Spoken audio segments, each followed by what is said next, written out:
Voilà, quand on regarde l'actualité, quand on regarde la volatilité de ce monde, quand on regarde à quel point ce monde est en proie au mal, même au cœur du bien, à la mort et à la maladie, même au cœur des plus grands espoirs de vie, on a de quoi être pensif et déçu.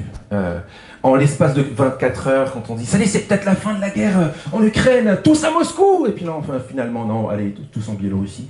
C'est ce genre de choses déstabilisantes devant lesquelles on se trouve, qui nous rappellent que ce monde est volatile. Et ce monde, parce qu'il s'est coupé du Dieu véritable, qui est la source du bien, ce monde est condamné, est sous le jugement de Dieu, condamné au mal. Et parce qu'il s'est coupé volontairement de la source, du Dieu qui est la source de la vie, il se condamne à la souffrance, à la maladie et à la mort. C'est notre situation. Notre vieux monde fatigué est dans cette situation parce qu'il est sous le juste jugement de Dieu. C'est la raison pour laquelle le mal règne et la mort règne. Et Dieu prépare dans l'avenir un jugement contre toutes les créatures qui existent sous le ciel. Tous les hommes et toutes les femmes de tous les lieux et de tous les temps. Le Seigneur prépare son jugement. Mais, avant la fin, avant son juste jugement, enfin le bien sera promu. Avant cela, parce qu'il nous connaît, il connaît mon cœur. Il sait que je suis touché par le mal. Avant la fin, il a donné un sauveur. Il a donné dans la personne de son Fils, dans son amour, un sauveur pour qu'on puisse être pardonné par lui et non pas jugé par lui. C'est la condition du premier lecteur de l'Évangile selon Luc qu'on vient de lire. Luc, qui écrit à Théophile, qui sans doute était assez de la haute société de son époque, et qui se retrouvait devant quelques questions sans doute assez difficiles à gérer.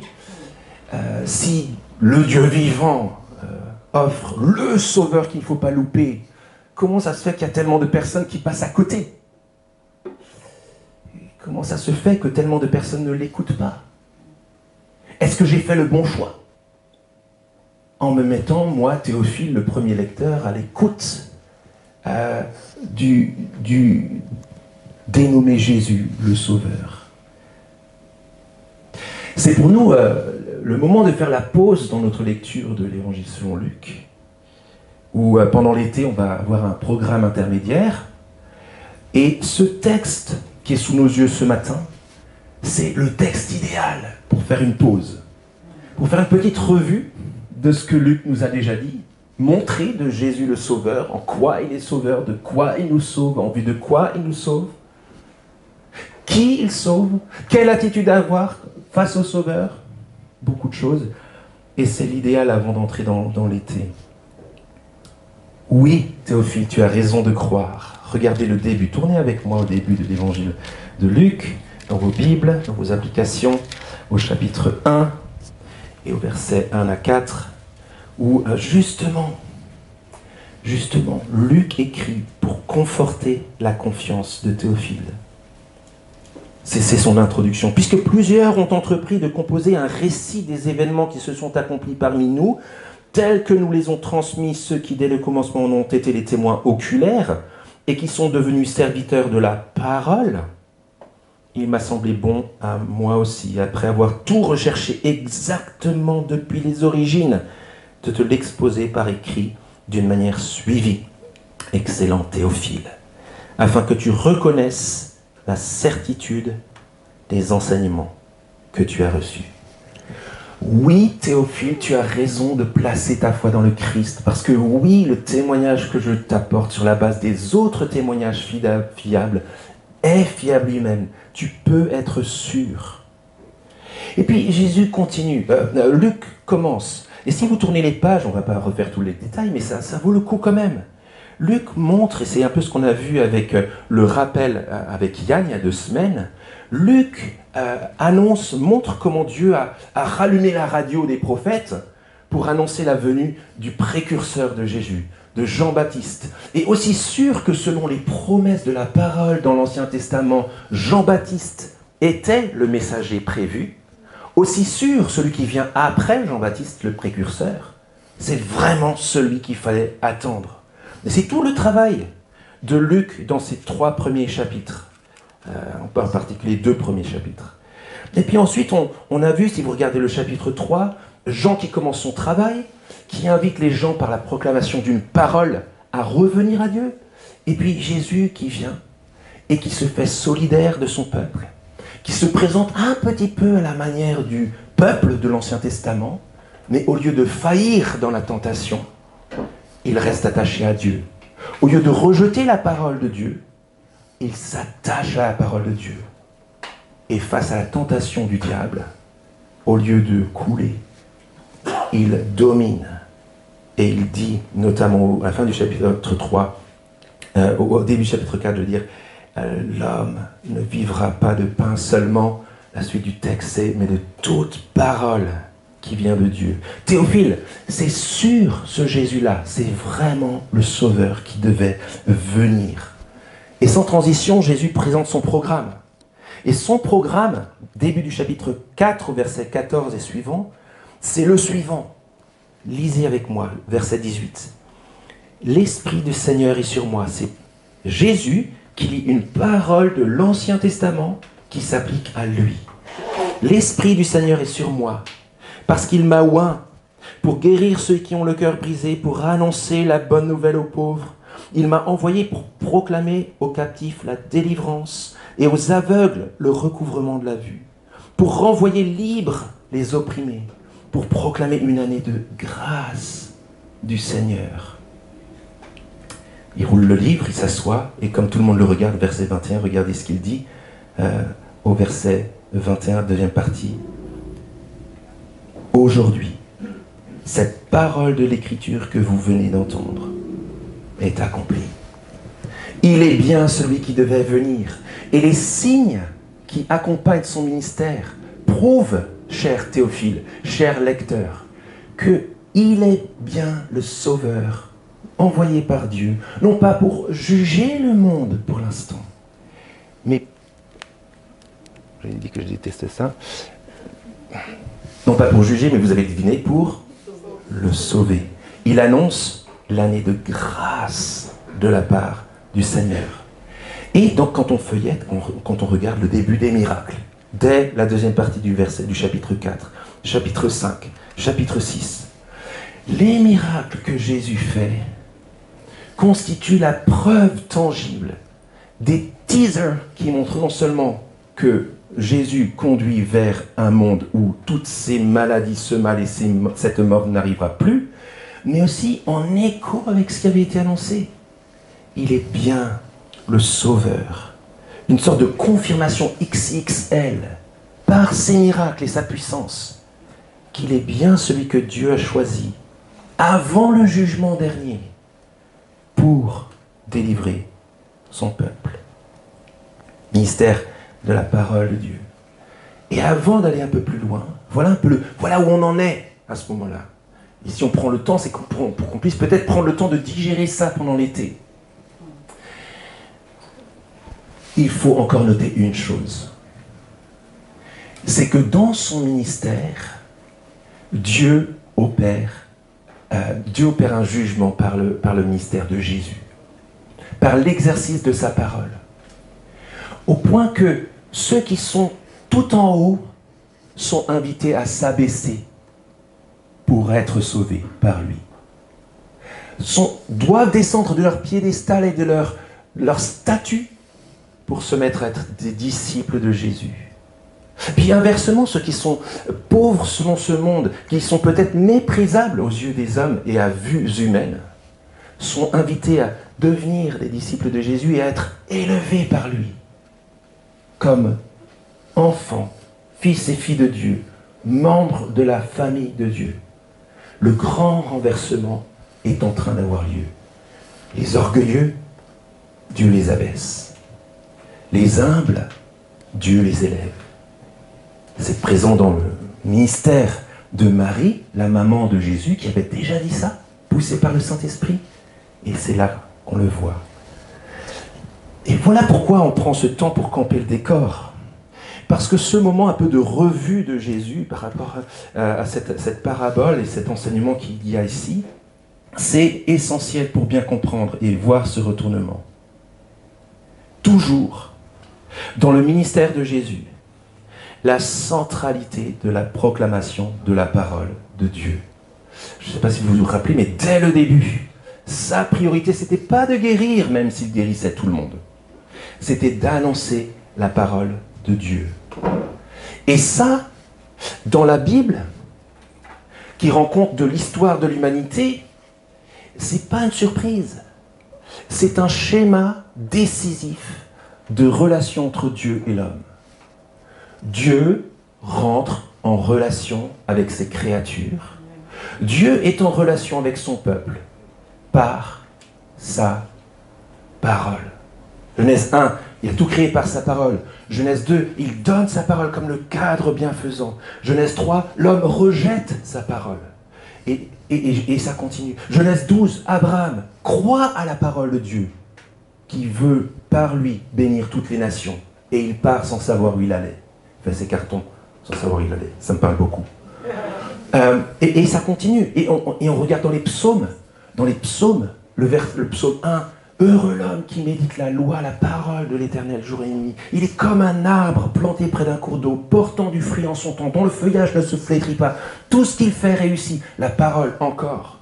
Dans le psaume 19, les cieux racontent la gloire de Dieu, mais ta loi est délicieuse, plus délicieuse que l'or fin. Puis on peut penser au psaume 33. Il dit et la chose arrive. Il commande et elle existe. Et puis on continue dans l'histoire d'Israël, avec un peuple qui a du mal à croire dans la parole de Dieu, même si c'est un Dieu qui a parlé de vive voix, un Dieu qui s'était révélé à la montagne en parlant à son peuple pour montrer sa vérité.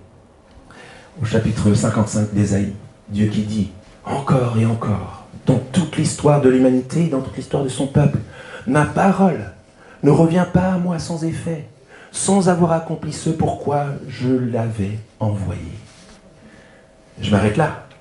Mais le motif de la parole comme le moyen par lequel Dieu se révèle, parle et conduit les hommes, par lequel il les sauve, est omniprésent. Et comme par hasard, le Sauveur sème la parole. Et la réception qu'on a de cette parole définit non seulement notre relation avec Jésus, mais aussi notre relation avec Dieu et notre destin. Le grand enjeu. Dieu est si clair. Sa parole est si pure, si vraie. Jésus est si évidemment le Sauveur envoyé par Dieu. Et ça nous conduit à une question clé. Après cette longue introduction qui pose le décor général. Pourquoi, si c'est tellement clair, pourquoi tellement de personnes, tout en écoutant la parole de Jésus, ne vont pas plus loin? Et si on va plus loin à l'écoute de la parole de Jésus, qu'est-ce que ça rapporte vraiment de plus? Et Jésus, dans ce texte, adresse ces questions-là. Et peut-être que les personnes qui se sont mises sur les traces de Jésus au verset 1 à 4 ne semblent pas douter qu'il a les paroles. Regardez le verset 1. Jésus va de ville en ville, de village en village, il prêche et annonce la bonne nouvelle du royaume de Dieu. Puis les personnes qui sont autour, beaucoup de femmes, qui souvent n'avaient aucun statut social d'aucune sorte, certaines sont des personnes qui étaient de notoriété mauvaise au départ, d'autres qui sont sans doute avec Suzanne et puis Jeanne, des nobles de l'époque, mais tous ensemble, se placent à la suite de celui qui annonce la parole. Elles semblent avoir trouvé quelque chose dans ce qu'il dit, qui va les conduire à quelque chose de mieux même que la vie. des pécheresses notoires que Dieu a élevées par la parole de Jésus, le pardon qu'il leur offre, quelles que soient leurs conditions, des femmes notables qui ne restent pas dans leur palais et dans leur maison bien rangée et qui viennent suivre Jésus sur la route. Voilà le peuple de Dieu, voilà le peuple de Jésus. Jésus rassure ces disciples-là et leur explique pourquoi beaucoup d'autres ne croient pas dans la parole. Et il explique en substance combien ça vaut le coup de rester attaché à sa parole. Voilà la question. Qui s'abaissera pour se mettre aux pieds de Jésus et pour l'écouter? En tout cas, l'invitation de ce texte est claire. Écoutez la parole du Sauveur. Écoutez la parole de Jésus. Écoutez la parole de Jésus qui proclame la parole de Dieu. Et je pense que c'est un synonyme ici, la parole de Dieu et la parole de Jésus. C'est l'invitation centrale de ce texte que nous voulons chérir, à laquelle nous voulons nous attacher de toutes nos forces, à laquelle nous voulons inviter tout notre entourage. Il n'y a pas mieux que d'écouter la parole du Sauveur Jésus. Mais pas n'importe comment. Voilà les raisons. C'est une parole largement étendue. C'est une parole que Dieu ne donne qu'aux disciples de Jésus. C'est une parole miraculeusement fertile. Et c'est une parole qui fait le tri. Quelques petits mots sur chacun de ces points. Versets 5 à 8, c'est la parabole qui est racontée par Jésus. Une parole largement répandue.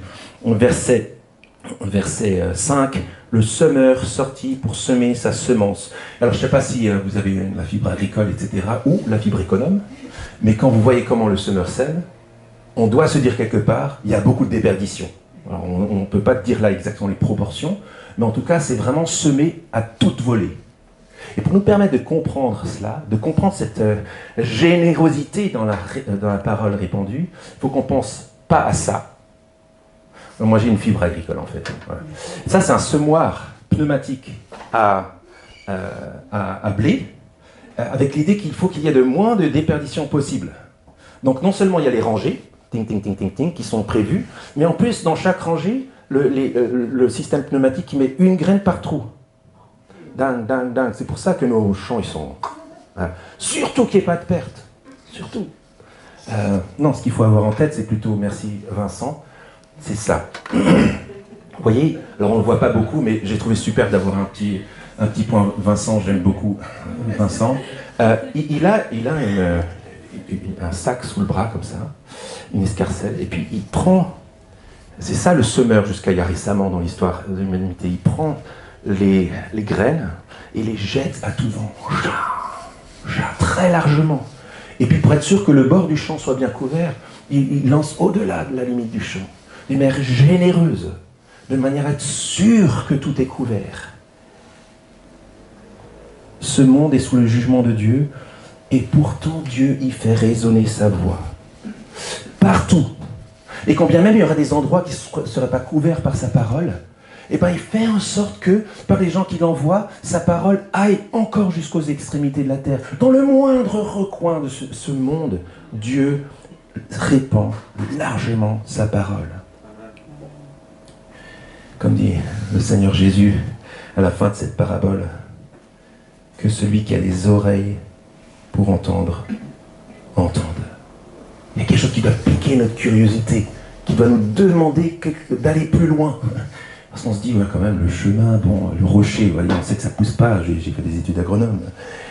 Que celui qui a des oreilles pour entendre, entende. Il n'y a pas d'endroit sur la terre où il n'y a pas la parole qui résonne. Et si la parole n'a pas résonné dans vos vies jusqu'à présent, elle résonne ce matin dans vos oreilles. Que celui qui a des oreilles pour entendre, entende. Qui a des oreilles? Tous. Et ça veut dire concrètement que la parole est à ta portée. Alors arrange-toi pour l'écouter. On est typiquement dans la structure du texte là, si vous regardez les versets 4 à 15, dans ce qu'on appelle, d'une manière très très raffinée, un sandwich. très raffiné, où il y a une partie, c'est le pain, de versets 5 à 8, et puis de l'autre côté, il y a l'autre partie du pain, versets 11 à 15, qui montre que quelque chose, donc c'est l'explication de la parabole, qui montre que il y a quelque chose au milieu d'important. Le jambon, on va dire. Jambon beurre, ce que vous voulez. Mais l'idée, c'est qu'il faut qu'on s'arrête. Et la structure elle-même de l'auteur biblique de Luc nous invite à nous arrêter sur les versets 9 à 10. Disons, comment le dire autrement ? Cette première partie, dans laquelle Luc rapporte les paroles de Jésus qui racontent juste la parabole, on commence à voir à peu près à quoi ça peut correspondre, mais fonctionne un peu comme un teaser, une accroche pour l'auditeur.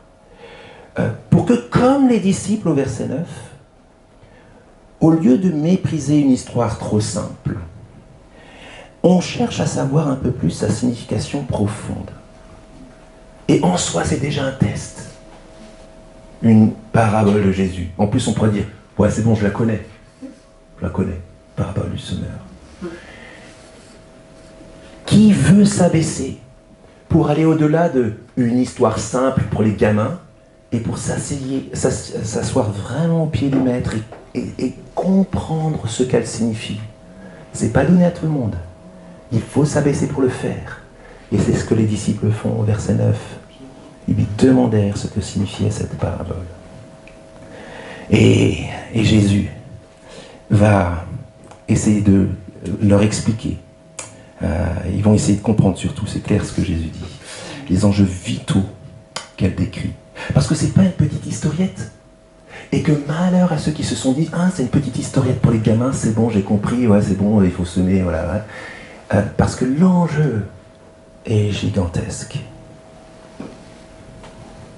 Et les enjeux, Jésus en parle déjà au verset 9 et 10. Et sa parole est une parole largement répandue, mais c'est aussi une parole que Dieu ne donne qu'aux disciples de Jésus. C'est Jésus qui ouvre les yeux, pas juste des aveugles physiques. C'est Jésus qui ouvre les yeux des aveugles spirituels. Et pour que nos yeux s'ouvrent à la parole, que nos oreilles soient percées et entendent, que nos cœurs soient disposés pour entendre et prendre en considération la parole de Jésus, il faut être un disciple de Jésus. Dieu ne donne qu'aux disciples de Jésus. Et c'est le choc de cette partie-là. Jésus leur répond, quand il les voit venir, il leur répond, « Il vous a été donné de connaître les mystères du royaume de Dieu. » Vous voyez, je parlais des enjeux. Si tu t'arrêtes à la petite histoire pour gamin et tu dis, c'est bon, j'ai compris, ciao Jésus, il faut que j'ai du boulot, tu ne vas pas entendre que ce qui est en jeu, ce n'est pas juste une histoire pour la vie quotidienne, c'est la question du paradis dont il est question, du royaume de Dieu, de comment on y entre et de comment Dieu nous y invite. L'enjeu est gigantesque. Et Jésus ne dit pas juste ça, mais il dit que il vous a été donné de connaître les mystères du royaume de Dieu, mais pour les autres, cela leur est dit en parabole, afin qu'en voyant ils ne voient point, qu'en entendant ils ne comprennent point. Une parole difficile. Mais le moins qu'on puisse dire, même s'il y a des choses qui nous choquent dans ce que Dieu fait à ce moment-là de l'histoire, c'est que Dieu exerce un jugement sur ce monde. Et que ce jugement s'opère actuellement par la disposition des hommes vis-à-vis de Jésus. Ceux qui ne veulent pas être ses disciples ne recevront pas la parole et la connaissance des mystères du royaume de Dieu. Ceux qui veulent être ses disciples voient leurs yeux, leurs oreilles et leur cœur s'ouvrir miraculeusement. Alors on est un petit peu dans un moment de l'histoire important là, quand Jésus dit ça. Il est à la fin, à l'aboutissement, on l'a déjà vu avec le texte que tu as prêché, Yann, il y a 2 semaines, sur un peuple qui est dans une tradition de non-écoute, qui est dans une tradition de révolte, ah ouais, ben non. C'est la tradition du ah ouais, ben non. où ils entendent Dieu leur parler pendant des années, des centaines d'années. Et à l'image de l'humanité, le peuple d'Israël a constamment dit à Dieu, « Ah ouais? Ben non. Ah ouais? Ben non. En fait, non. » Et Dieu, à ce moment-là de l'histoire, parce que son objectif, c'est pas de sauver juste Israël, mais toutes les nations, exerce un jugement sur le peuple qui n'a jamais voulu prendre en compte sa parole. De manière à ce que d'autres, qui viennent de loin, des sans-noms, qui n'ont aucun droit dans le royaume de Dieu, puissent entendre cette parole et venir dans le royaume de Dieu. Ne me demandez pas d'expliquer les détails de cela, mais on a juste le devoir de faire l'écho de ce que Jésus dit. Ou, à l'évidence, Dieu donne sa parole et l'explication de sa parole uniquement aux disciples de Jésus. C'est un avertissement, mais c'est aussi une grande source de reconnaissance. C'est pas par nos mérites qu'on se met à bien écouter, qu'on comprend la parole de Jésus. C'est par l'œuvre miraculeuse de Jésus en nous. Et ça nous conduit à la suite. La parole du Sauveur n'est pas juste une parole largement répandue, une parole que Dieu ne donne qu'aux disciples de Jésus. Aussi faut-il savoir ce qu'il faut en faire. Aussi faut-il se souvenir de sa nature. C'est une parole miraculeusement fertile. Ce monde est sous le jugement de Dieu. Dieu le livre à son endurcissement contre lui. Mais, même si ce monde est utilement stérile, si vous reprenez l'image de la terre, stérile à la parole de Dieu, stérile à tout ce qui vient de Dieu, pourtant, Dieu a prévu que sa parole y porte quand même du fruit. Pour le dire autrement, dans le laboratoire divin, au moment de concevoir la graine de l'évangile, Dieu a prévu que lorsque semé dans un monde qui n'est pas fait pour le recevoir, qui est plutôt tourné vers un rejet de la parole, dans son laboratoire divin, Dieu a prévu une graine qui va pousser dans ce monde stérile. Et c'est un miracle. Et ça, ce qui nous permet de le voir, c'est le contraste entre les 4 terres, entre les 3 premières terres et la première et la troisième et la 4e terre. Regardons d'abord verset 12. Ceux qui sont sur le long du chemin, ce sont ceux qui entendent, puis le diable vient et enlève de leur cœur la parole, afin qu'ils ne croient pas et ne soient pas sauvés.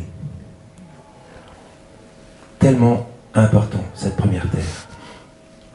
Il ne s'agit pas de faire un tableau pour qu'on puisse voir qui est de quel côté, là. Il s'agit juste pour Jésus de montrer à ses disciples les grands enjeux.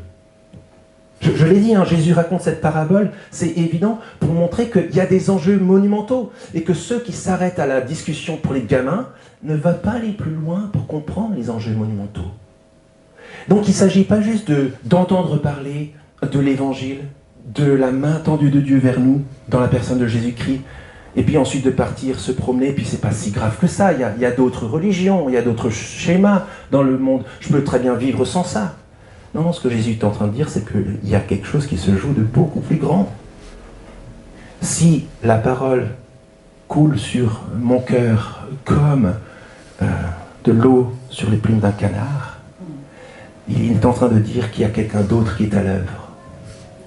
Que dans les puissances invisibles, il y a une personne qui est l'ennemi numéro 1 des hommes et de Dieu, qui s'appelle le diable, et qui ne fait en sorte que jamais personne ne puisse écouter la parole de Dieu. Vous voyez la raison, c'est le deuxième enjeu. Afin qu'ils ne croient pas et ne soient point sauvés. C'est pour ça que j'ai pris le temps avant de rappeler comment Dieu fonctionne par sa parole. Je le rappelle ici. Le mode opératoire choisi par Dieu pour être en relation avec les hommes et pour sauver son peuple, c'est par la proclamation de sa parole. Et donc si l'ennemi ne veut pas que des personnes soient sauvées, pardonnées, entrent dans le royaume de Dieu, la seule chose qu'il a besoin de faire, c'est qu'il n'écoute pas la parole et qu'il ne la laisse pas pousser dans leur cœur. Ils picorent la graine qui était faite pour semer, pour pousser. Verset 13. Ceux qui sont sur le roc sont ceux qui, lorsqu'ils entendent la parole, la reçoivent avec joie, mais ils n'ont pas de racines. Ça ressemble à beaucoup de situations encourageantes au départ et qui nous déçoivent ensuite. Vous voyez, Jésus n'est pas là dans l'impératif. Il ne donne pas des choses à faire là. Il décrit la réalité qui nous permet de comprendre. Une autre chose qui tombe sous forme d'un avertissement, c'est que les commencements encourageants ne vont pas nécessairement produire des fruits durables. Et si on est déçu, c'est possible, mais en tout cas, on est averti. Verset 13. Des personnes qui ont entendu la parole et qui la reçoivent avec joie, mais ils n'ont pas de racines, comme un peu de terre sur un rocher. Ils croient pour un temps, et au moment de l'épreuve, ils se retirent. Très important ce que Jésus raconte et explique ici, pour Théophile, pour ces gens qui le suivent, pour nous qui parfois sommes découragés. On se dit, mais est-ce que des personnes qui sont venues pour un moment, qu'on ne voit plus, et qui ont arrêté, qui sont allées dans une autre religion, qui ont arrêté, etc., est-ce qu'ils n'ont peut-être pas eu raison de le faire? Est-ce que c'est peut-être ça qui me pend au nez? Est-ce que, en plus, avec les épreuves, on peut comprendre? Est-ce que les épreuves vont nous conduire à laisser tout tomber? Jésus dit, c'est quelque chose qui se passe dans ce monde. C'est que lorsque ça chauffe, lorsqu'on ne voit pas encore le bout, la foi est mise à l'épreuve pour que même au milieu de l'épreuve, on puisse continuer d'espérer. Ce que ne font pas ces gens, ce que ne font pas ces personnes. Le propos de Jésus ne consiste pas à dire ici que c'est des vases étanches ou que c'est des phases de nos vies. C'est possible, mais ce n'est pas le propos central de Jésus. Il est dans l'explicatif de ce qui se passe dans ce monde. Et il continue en expliquant la troisième terre. Si vous voulez le dire autrement, la troisième raison pour laquelle des gens ne persévèrent pas dans l'évangile, ne persévèrent pas en tant que disciples de Jésus, ne portent pas du fruit, ne rentrent pas dans l'éternité. Verset 14. Ce qui tombait parmi les épines, ce sont ceux qui, après avoir entendu la parole, s'en vont, sont étouffés par les soucis, les richesses et les plaisirs de la vie, et ne donnent pas de fruits mûrs. On voit si bien comment ça fonctionne dans nos vies. On voit si bien comment ça peut être un avertissement pour les disciples de Jésus eux-mêmes, en regardant le paysage général et en voyant combien on est fragile face à toutes ces situations. Il peut y avoir des moments dans nos vies où nous ressemblons à cette terre-là, où les soucis, les inquiétudes, les attractions, ce que j'appellerais l'attraction terrestre, pourraient nous conduire nous-mêmes à voir la parole porter moins de fruits. Mais surtout, ce que Jésus dit ici, c'est que si des personnes, autant de monde dans ce monde, ne s'attachent pas à la parole de Jésus, c'est parce que les épreuves, les attirances de toutes sortes, les richesses pour ce monde matériel, aujourd'hui et maintenant, ont une puissance de feu phénoménale sur nos cœurs.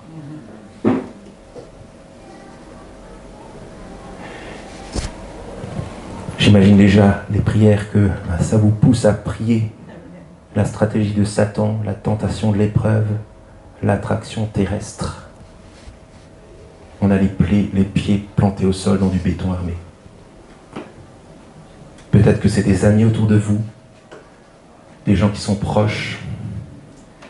Mais en tout cas, ce qui est humiliant pour le disciple de Jésus, c'est que c'est ça la norme dans le monde. On voudrait bien qu'il y ait plus de monde qui croit, Mais Jésus dit d'une manière générale, c'est pas le cas. Et c'est ce qui nous conduit en contraste, face à cette stérilité-là, à la fertilité miraculeuse. Une écoute qui porte du fruit. Venez, on va se délecter de ce verset 15.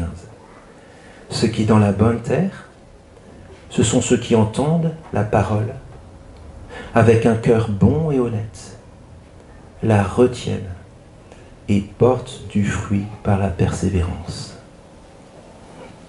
Qu'est-ce qui intéresse le semeur lorsqu'il sème? Que la semence porte du fruit. Et c'est pour ça que Jésus sème la parole. Et c'est intéressant de voir comment ce verset 15 est en contraste à chaque niveau avec les autres terres. Bien sûr qu'on est petit, bien sûr que peut-être j'étais haut, mais je me suis humilié pour être disciple de Jésus. Bien sûr que je peux avoir un poids d'un passé compliqué, mais je me sais pardonné par Jésus, comme la femme pécheresse de la semaine dernière. Mais ce que je sais, c'est que j'ai la promesse de porter du fruit pour Dieu si je suis cette bonne terre-là. Et quiconque a placé sa foi en Jésus, est disciple de Jésus, fait partie de cette bonne terre-là. Une fois de plus, je le répète, parce que c'est souvent comme cela que cette parabole est présentée. Le propos de Jésus n'est pas de dire que c'est 4 saisons de notre vie, on peut passer par ces moments-là. Ça peut empiriquement être le cas. Mais ce qu'il est en train de dire ici, c'est que les disciples de Jésus sont la 4e terre. Et ça, c'est tellement encourageant. Lorsque nous entendons la parole de Dieu, que nous avons ce cœur bon et honnête, et que nous la retenons avec persévérance, nous avons l'assurance de porter du fruit. Ça ne dépend pas de notre faiblesse, de nos forces, de nos aptitudes, de nos études, de notre compréhension de tous les détails. Ça dépend de notre disposition. C'est fou, parce qu'il ne s'agit pas juste d'entendre, là. Il s'agit aussi de faire quelque chose de cette parole-là. La promesse, c'est un résultat garanti. Alors, qu'est-ce que c'est entendre la parole avec un cœur bon et honnête? On a plutôt intérêt à le savoir. Comment est-ce que cette parole miraculeusement fertile va porter du fruit en nous? Tout simplement, lorsque cette semence de l'Évangile tombe dans nos cœurs, il s'agit de l'accepter humblement. Lorsque Jésus dit « Je suis venu pour pardonner, j'ai reçu le pouvoir de pardonner les péchés », il s'agit de tomber à genoux et de dire, d'accepter ce constat. Je suis pécheur et je suis exposé à ton jugement. Je l'accepte humblement avec un cœur bon et honnête. Je ne discute pas ce constat. Je n'oppose pas à la parole de Jésus sur mon cœur mes impressions personnelles sur mon état spirituel. Non, en fait, je ne suis pas si mauvais. Faire cela, c'est s'exposer à l'infertilité. Ensuite, persévérer dans la parole. Bon, c'est juste un exemple, vous en avez certainement d'autres, d'exemples d'accepter le constat de Jésus. Peut-être un autre, j'en prends un autre. Celui de rester attaché à Jésus, qui est en rapport avec la persévérance. Jésus dit dans le chapitre 15 de Jean, si vous demeurez en moi et que mes paroles demeurent en vous, alors vous porterez du fruit et vous serez mes disciples.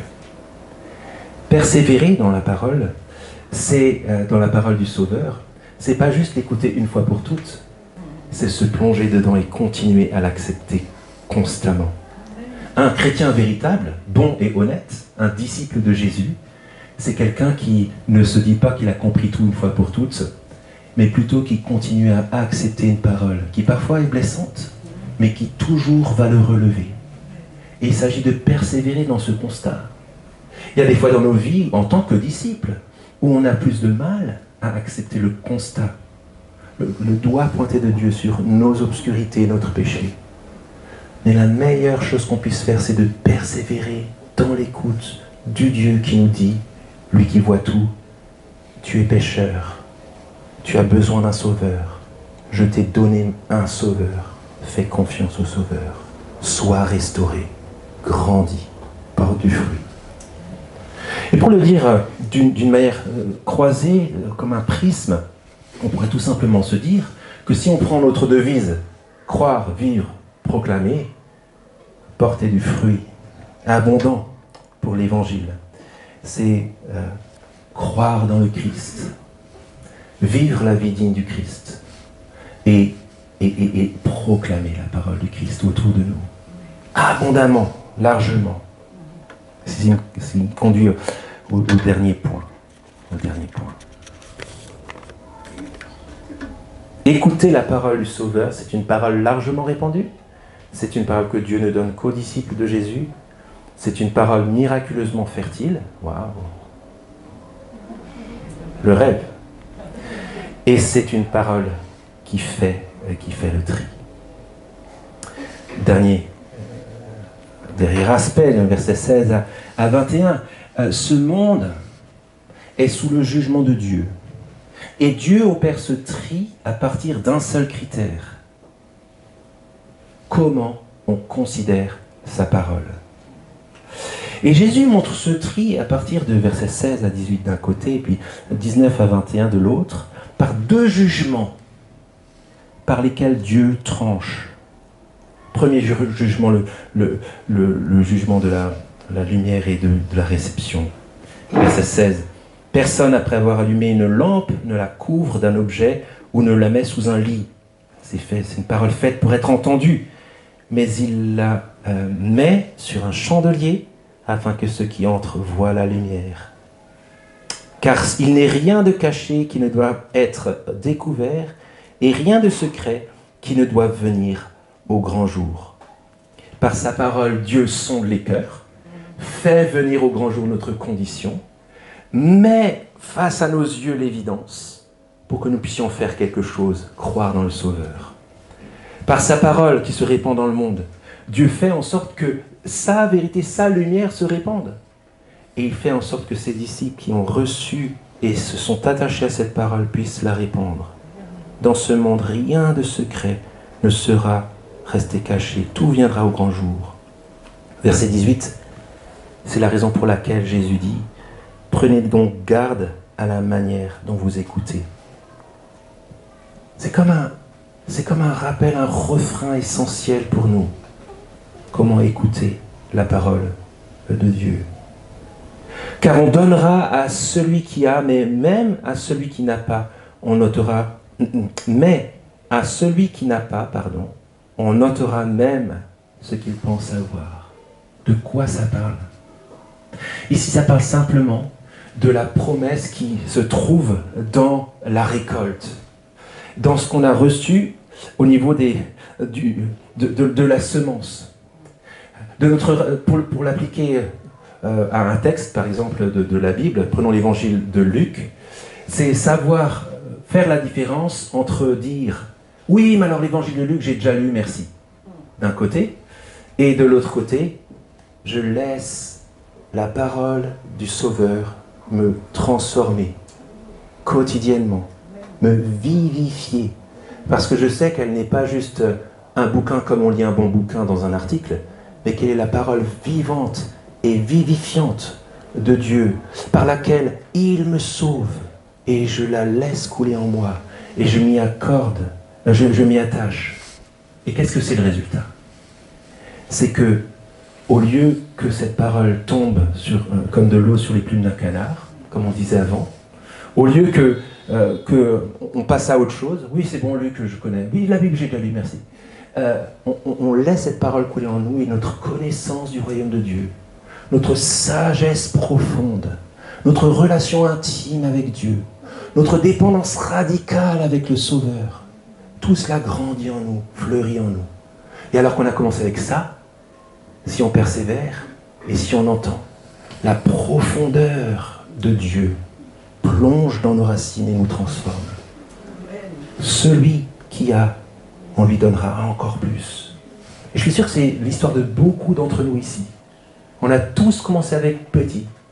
Et le Seigneur continue à faire en sorte que les choses grandisse avec abondance pour une récolte vraiment grande à la fin. Deuxième jugement, et deuxième tri, la famille. Et si vous êtes choqués en lisant les derniers versets, je pense que c'est normal de l'être.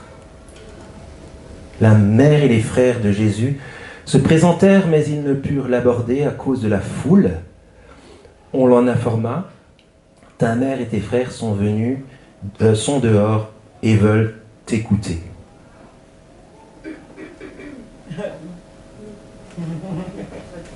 Non.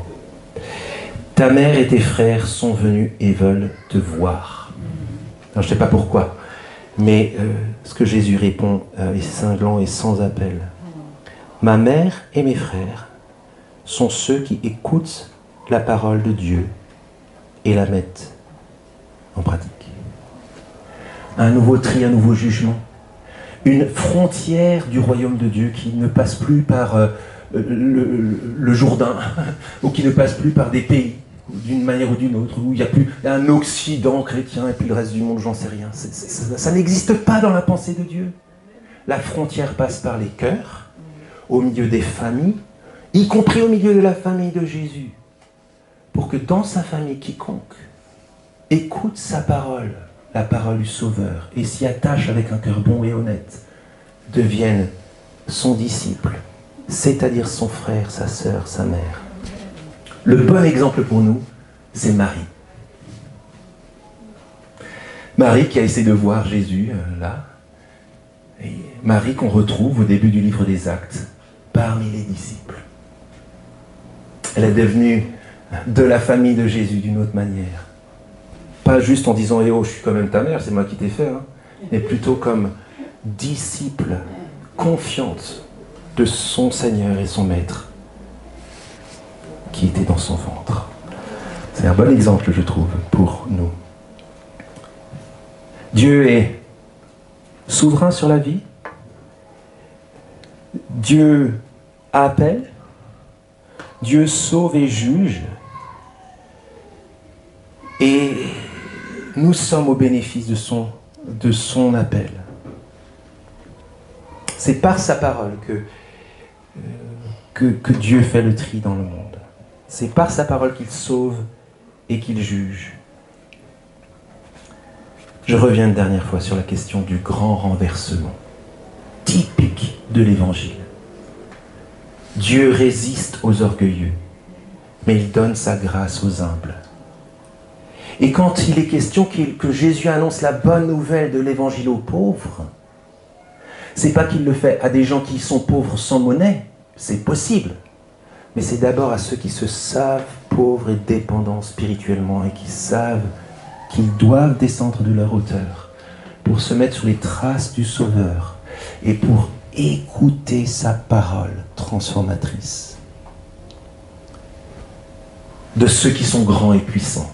Et peut-être il y en a parmi nous ici. Ce n'est pas une question d'argent et de statut social. C'est une question de disposition de cœur qui nous conduit à dire « Moi, Jésus, tout ça, j'en ai pas besoin. » De ceux qui sont grands et puissants, qui s'abaissera pour entrer dans le royaume de Dieu? Et qui des petits et des pauvres auront le droit d'y entrer? Quiconque s'attache à Jésus et à ses paroles pour être sauvé. Quiconque croit, vit et proclame l'Évangile pour porter du fruit en abondance sont ceux qui font partie de la famille de Dieu, sont ceux qui sont membres du royaume de Dieu. En somme, écoutez la parole du Sauveur. Ou plutôt, pour reprendre le terme de Luc, écoutez la parole de Dieu. Elle vous conduit et vous garde sur les traces du Sauveur. 2 points avant la prière. Ça, c'est super d'écouter cette invitation à la fin de notre année. La parole à l'église Saint-Lazare a été semée en abondance dans nos vies. Par l'Évangile, par une série thématique, par la période de Noël et de Pâques, par le livre des Actes, par nos cultes personnels, par les un à un qu'il y a eu, la parole a été semée abondamment sur nos vies. Persévérons avec un cœur bon et honnête dans cette parole. N'ayons pas l'attitude de dire « Ah ouais, c'est bon, acte, c'est bon, j'ai lu, ça c'est fait ». C'est pas un journal, c'est la parole vivifiante de Dieu.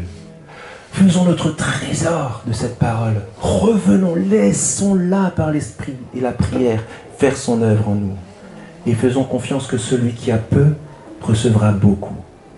Celui qui persévère dans ce qui a été semé va grandir dans la connaissance des mystères de Dieu, dans l'intimité avec Dieu. Et il y a peut-être parmi nous des personnes qui connaissent pas encore bien Jésus, ou qui peut-être se présenteraient pas comme le disciple de Jésus. Et c'est magnifique d'entendre cette parole ce matin. Ça veut dire que, bien sûr, l'enjeu est énorme.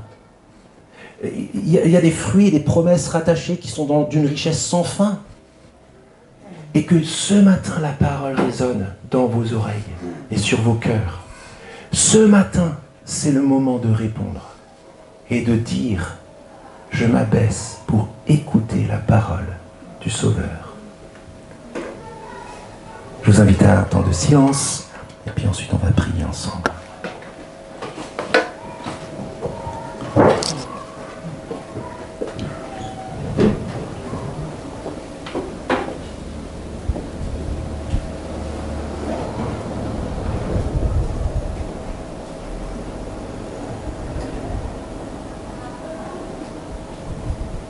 Merci notre Dieu, notre Père, pour la parole miraculeusement fertile. Et il se pourrait bien que, à l'instar de tous nos semblables, nous puissions parfois penser que la parole de Dieu dans une vie, ou la parole, ou que Dieu se révèle juste par la parole sans se montrer, c'est quelque chose de tellement ridicule, ou d'insuffisant, ou de méprisable.